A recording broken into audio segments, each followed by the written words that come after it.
sườn bò thế. Cái này em sóc hết xương rồi à? Vâng, cái này là dốc hết xương rồi đấy anh ạ. Khách em toàn đến bảo chị ơi sao chị cho nhiều thịt thế, chị có lãi không? Sao em bảo chả có lãi đâu, bán cho vui thôi. Nhưng mà thật ra thì nó cũng có chút một tí thôi.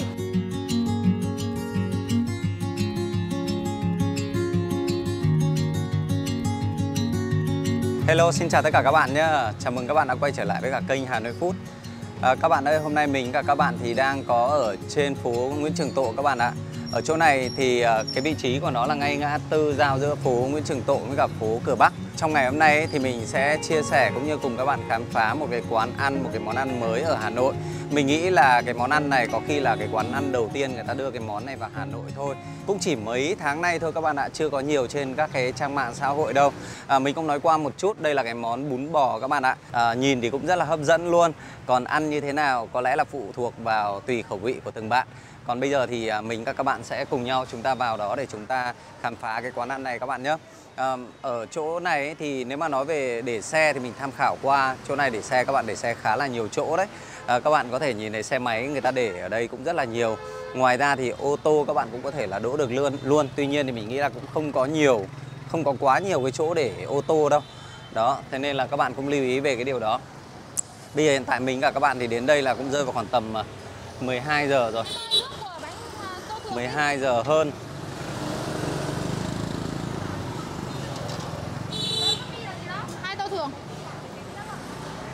Trên Cửa Bắc này nó còn có một cái quán mà về sau mình cũng muốn chia sẻ cho các bạn, cực kỳ là đặc biệt luôn, mà quán ăn truyền miệng rất là đông khách. Các bạn hãy chờ đón cái quán ăn đấy của mình các bạn nhé. Bây giờ hiện tại mình đang trong quá trình là mình tìm hiểu cũng như là nếu mà được thì mình sẽ xây dựng một cái nội dung để chia sẻ đến cho các bạn. Quán này gọi là quán bún bò Ô Trang các bạn nhé. Bún bò Ô Trang ở địa chỉ là 74 Nguyễn Trường Tộ. Ở đây thì người ta có hai cái địa điểm để các bạn có thể là trải nghiệm, đó là phía bên này và phía bên kia. Bên kia thì người ta còn bán thêm món cơm nữa, nhưng mà mình thì mình chỉ chia sẻ món bún bò thôi. Đấy là cái món mà mình cũng rất là tò mò. Ngoài ra thì ở đây còn có cái không gian phía bên ngoài rất là rộng rãi, thoáng, đãng và nằm ngay ngã tư chỗ này để các bạn có thể là trải nghiệm và một chút cái hương vị của thành phố luôn.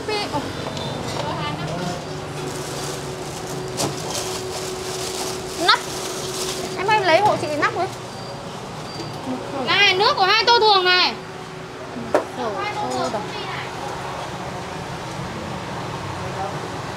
Đang nhúng phở chờ. Thôi đừng có nó cãi đâu. Mệt lắm. Những lúc này thôi đừng cãi, nó mệt lắm. Không có sức chửi đâu.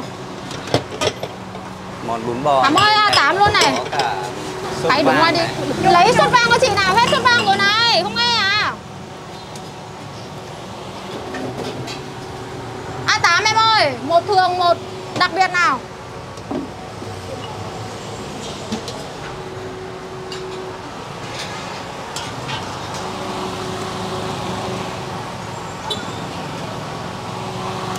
Nghĩa là cái món bún bò của bạn ấy là có một chút ít sốt vang, kèm theo đó là cái nước dùng ở phía bên này cho vào. Một sự pha trộn. Ở Hà Nội cũng có nhiều cái quán phở mà người ta làm như thế, vừa kết hợp sốt vang vừa kết hợp cả cái nước phở bò. Bát này là bao nhiêu tiền đấy em? Bát này là bát đầy đủ anh ạ. Là 55 anh ạ. Có gân này, có sốt vang, có thịt. Em gửi anh ạ. Chờ tí để em lấy ớt chưng. Cho em nhờ tí ạ. Đấy.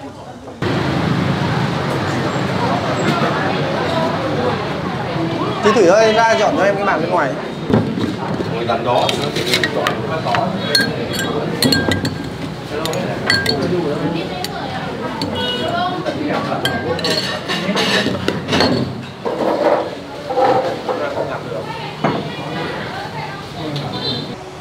Đây là nạm này. Đây là nạm gân bỏ lại. Đấy. Cái này là em chắc là nhờ người ta bó luôn rồi cho tiện đúng không? Em phải nhờ lò mổ bó chứ thì người ta mới bó được đẹp như này. Đây này, anh nhìn cái miếng thịt. Ôi ôi, nó to như này.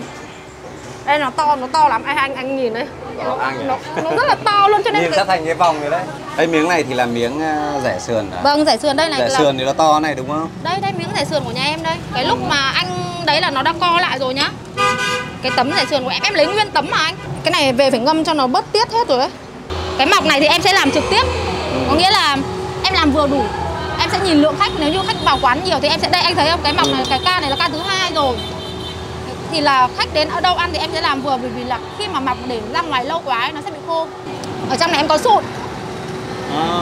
Rồi, thì rồi, khi mà đây là sụn này. Đấy. trắng trắng đấy hả? Đây là sụn. Lúc đầu anh nhìn qua anh tưởng là mỡ, viên mỡ.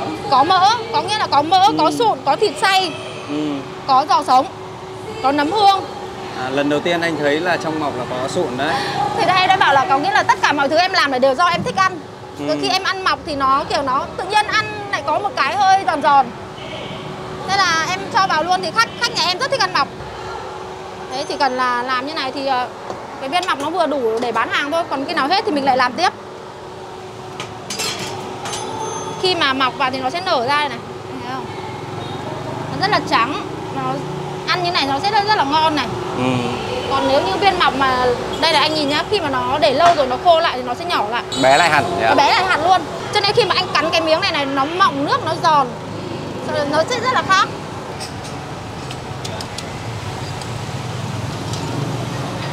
Anh ăn mì chính không ạ? Anh cứ ăn bình thường như mọi người ấy thôi. Ok.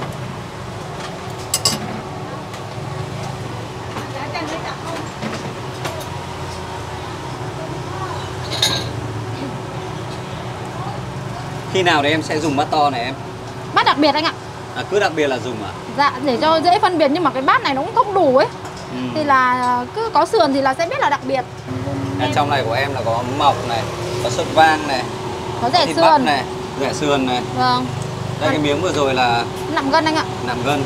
Vâng. Nạm gân bó. Ok. Như bó giò luôn. Đó, đúng rồi, bó giò đấy. Còn cái nồi sốt vang của em, anh nhìn không? Có gân này. Gân của em là hoàn toàn là gân trong nhá. Gân trong ấy. Đây này, gân trong ấy. Là gân chi này. Đấy. Thì là gân này thì ở ngoài này em vẫn thấy người ta luộc xong người ta thái mỏng ra. Còn em thì lại không, em lại cho vào nồi sốt vang. Thì tí nữa anh có thể ăn riêng cái gân của nhà em. Bởi vì khách nhà em đến cái này đây thì có nhiều khách gọi thêm gân không? Người ta mua thêm gân rất nhiều nhưng em không bán riêng quá nhiều, em chỉ bán thiếu đúng không? Vâng, ngân sợ thiếu. Khi nào khách quen quá xong người ta bảo em ơi anh muốn thì anh muốn là sẽ được. Nhưng mà nếu như mà ai cũng như thế thì em cái lượng gân này nó làm lâu ấy, em không thể nào làm kịp cho tất cả các khách như thế được. Thì nếu như ai đặt trước em ấy bảo là anh sẽ đặt một hộp mang về thì em sẽ làm. Đây là gân, nó rất là mềm và dẻo luôn. Đấy là cái do cái cách em nấu ấy, nó rất là dẻo. Với lại là gừng này, anh nhìn thấy gừng không? Của em cái gia vị của em nó khác một cái là vì thay vì em đập nhỏ ra, em lại không đập. Bởi vì khi em ăn nhai cái bã gừng em thấy khó chịu ấy. Thì khi em nấu em lại cắt ra như thế này. Thì cái lượng gừng nó tiết ra nó vừa đủ mà nó không có cái bã ở trong thịt. Đấy, khi anh nhìn cái nước của em nó hoàn toàn là trong, không có gừng tỏi hay không có cái gì nó bị lợn cợn hết. Đấy cũng là một cái đặc biệt của sốt vang với là quế. Em nấu với quế thì em cũng để nguyên thanh như thế này. Tất cả là em để nguyên hết, em không có em làm để nguyên ra. Vâng, đây. Trong này em có bảo là em có cả hoa hồi à? Một chút hoa hồi. Nhưng mà cái hoa hồi mà nếu như thả trực tiếp vào đây ấy, cái cánh nó sẽ rụng ra. Cái cánh nó sẽ rụng ra hết. Và sẽ phải, nếu như mà ăn chúng vào thì rất là khó chịu. Là mình sẽ lấy cái nước của nó đây hả? Đúng rồi, em sẽ lấy nước của hoa hồi riêng ra. Sau em sẽ ướp vào đây. Thật ra thì em không quan trọng cái chuyện nước đục nước trong, bởi vì nước của em là nước bún. Nó sẽ khác với nước phở là phải hoàn toàn là trong. Còn nước bún của em thì em lại không thích. Có nghĩa là trong không có mỡ. Nhưng em muốn nó có cái màu. Chứ em không cho nó trong veo được. Nhưng nước phở thì nó khác, bởi vì em thì cũng không thiên về phở ấy. Em là chuyên bún. Em có thể khẳng định là nếu như mà đi ra chợ ấy, không bao giờ anh có được mua được cái miếng sườn này. Bởi vì sao? Những cái miếng sườn này thì người ta đã lóc nhỏ ra rồi, chứ không ai để miếng to như này ở ngoài Hà Nội ấy. Em thấy rất là hiếm. Em đi tìm cũng rất là khá là nhiều đấy. Thì người ta đều không để miếng như này. Thì em yêu cầu lò mổ là ra tấm cho em, và kể cả sườn bò. Họ mà là sườn bò bọn chị không làm. Ở Hà Nội chả ai đặt sườn bò cả. Thì nếu như em làm em phải lấy nguyên cái phần tấm đấy và chị sẽ lóc ra cho em. Miếng sườn ngon nhỉ? Mình phải đặt riêng ra. Đấy. Thế thì miếng sườn này với cả miếng sườn kia thì hai cái nó khác nhau cái gì? Một bát nó khác nhau ở đây là cái miếng này thì em sẽ thái mỏng. Em sẽ có hai loại. Một loại là em sẽ bó, một loại em không bó. Rồi. Cái này là nạm gân, em cũng bó lại như giống như sườn ấy. Đây, nhưng mà nói chung là nó bó như này, anh thấy không? Đây này, đây là nạm gân, đây khi bó lại thì nó sẽ như này. Hay trong một bát của em là nó sẽ có Đây này có cái này nó có cái thịt sườn, một miếng sườn và cái thịt sườn lát à? Đâu thịt sườn lát ở đây đâu? Sườn lát đây anh, đây này, bạn nhân viên đang làm, đây này, sườn lát là đây. Cái bát em làm thì nó sẽ là như này, đây là bát gì đây?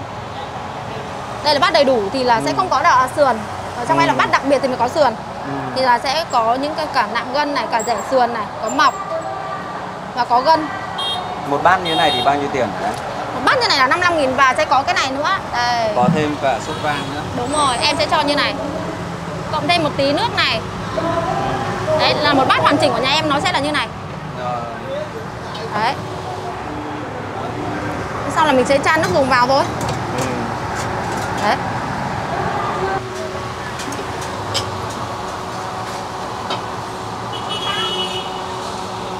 Hải ơi hộ em một tí. Từng bát một. 3 sao ra đơn cho em ơi. 3 sao ra đơn rồi nhá. Khách tủ huyết áp nhờ sớm sớm một tí. Sẽ 3 sao à? Làm luôn cho khách đi, khách bị ấy thì làm luôn cho khách đi em ơi. Không hành đây. Nào. C3 nào. C3 của bác đưa nhầm đấy. Đừng đưa nhầm các em ơi, đã bận rồi. Em đang làm C3 sao rồi nhá. Một tô thường, một đầy đủ, một bánh mì sốt vang làm chưa? Trang ơi. Trang ơi bảo cô đưa cho chị một nồi sốt vang nữa, hết rồi. C3 sao này. C3 sao là cái gì nhỉ? Và tủ huyết áp rồi đây này. Là đầy đủ hay đặc biệt? Đầy đủ. Thêm thịt bò, thịt hầm vào nữa. Là xong. Là C3. Này của cái chú gì bị tụt huyết áp này em ơi. Đây, anh ơi, đến đâu chưa? Chú vừa vào hay sao đấy? Chú vừa vào hả? Chị làm nhanh lắm rồi đấy, 5 giây rồi đấy. Quay bánh mì là bánh mì sốt vang thế nào?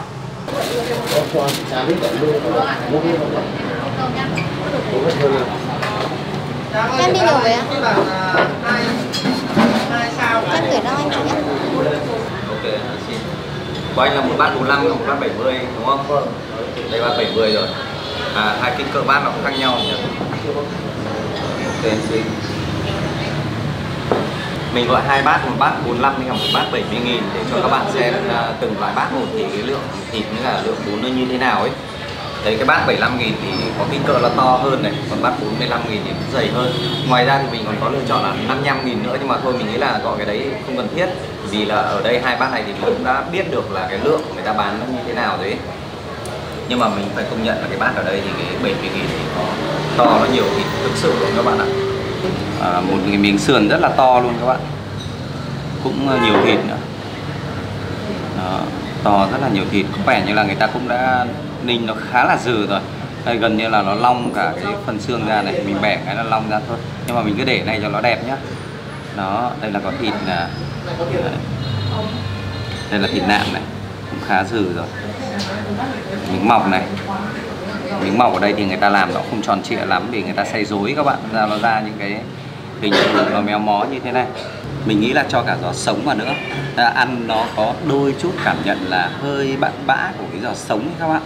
Thì thịt nó vụn ấy, nhưng mà cũng khá là nhiều cái thịt xay rối này, ăn nó cũng có cái độ giòn mẩy của cái miếng của cái miếng mọc này này.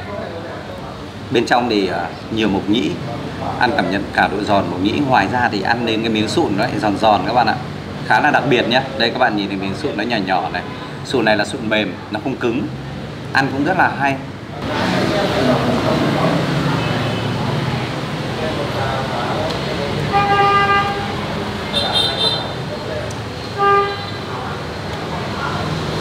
Cái miếng sốt vang thì mình cũng chưa ăn. Nhà sốt vang ở đây thì lúc ấy mình có quan sát ở cái nồi sốt vang của bạn ấy thì khá là nhiều cái gân này này. Đó, mời các bạn nhé.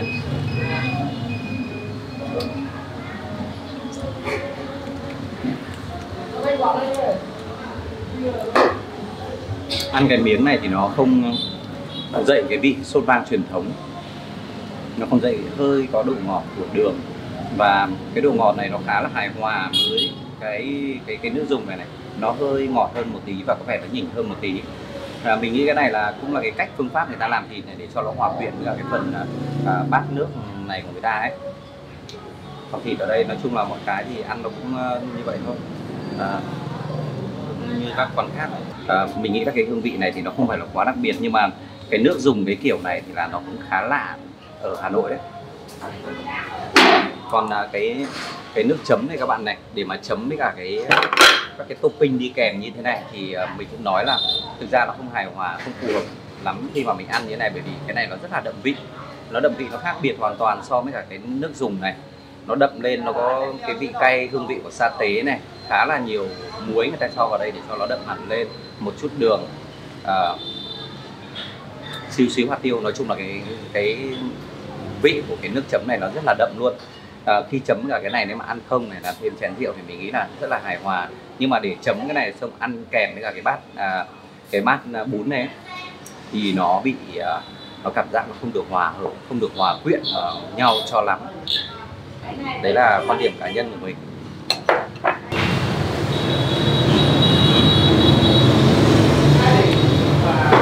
Cái bây giờ mình sẽ cho ớt vào. Ớt của người ta ở đây là cái ớt sa tế các bạn này. Đó. Món này là cái món ăn chỉ có ở Vinh thôi các bạn ạ. Mình thấy bạn chủ quán bạn khá thông minh khi bạn ấy đưa cái món này vào đây. Nó sẽ vừa lạ nhưng mà ăn thì cũng khá là dễ ăn đấy các bạn nhé.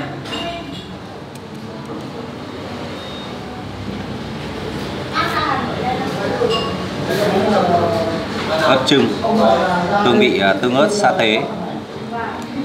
Mình nghĩ là cho vào đây thì khả năng là ngon hơn rất là nhiều đấy, bởi vì cái vị của ớt sa tế này nó sẽ quyện với cả cái nước này, giống như lúc mình ăn bún bò Huế, cho vào thì nó làm cho cái nước dùng với cả bát ăn nó ngon hơn rất nhiều, nó đậm đà hơn.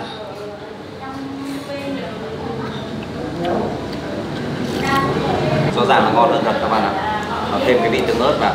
Mình nghĩ có khi là bạn nào mà ăn được cay các bạn nên cho thêm cái ớt sa tế.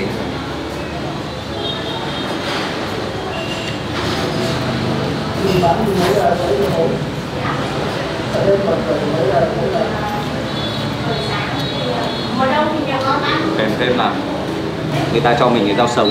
Rau sống ở đây thì chỉ có xà lách này, úng chó này, với cả hoa chuối đấy.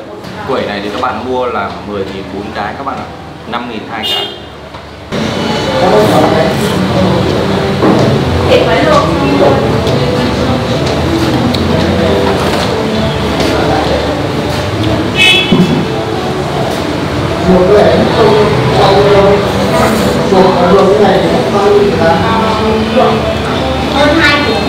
Đấy, theo quan điểm cá nhân của mình các bạn ạ, thì nếu mà nói về giá cả so với cả cái đồ ở bên trong một bát bún ở đây ấy, thì mình thấy là giá cả cũng rất là phải chăng rồi. Đặc biệt là trong cái khu vực Ba Đình mà rất là đắt đỏ các bạn ạ.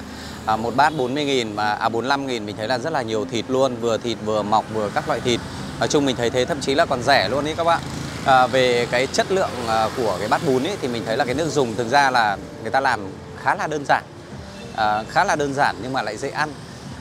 Còn thịt ở đây thì người ta ninh thì mình thấy là ăn độ dừ nó vừa tới, nó làm cho miếng thịt nó vẫn còn giữ được độ dai và mềm của cái miếng thịt các bạn ạ. Còn cái nước chấm đi kèm thì mình nghĩ là cái nước chấm đấy thì nó không phù hợp lắm so với cả cái bát bún, bởi vì nó chấm quá đậm ấy và nó ảnh hưởng quá nhiều đến cái hương vị của bát bún.